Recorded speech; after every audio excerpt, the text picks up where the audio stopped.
পাখি, তুমি আমার সাথে আমাদের গ্রামে যাবা, ঠিক আছে? ঠিক আছে বাবু, যাব। অনেক সুন্দর গ্রাম।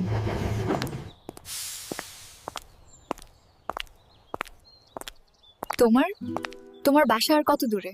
এই তো সামনেই আমার বাসা। ড্রেসটা চেঞ্জ করে নাও। পাখি, আমরা এখন গ্রামের সুন্দর পরিবেশে ঘুরতে যাব। ঠিক আছে। আশিক, আমার ভয় লাগছে। পরিবেশটা শুনশান কেন? ভয় পেও না, আমি আছি।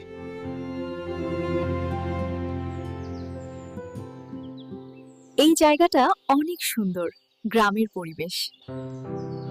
আশিক, লোকগুলা কি করছো ওখানে?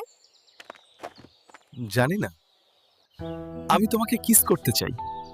আশিক, দেরি করছো কেন?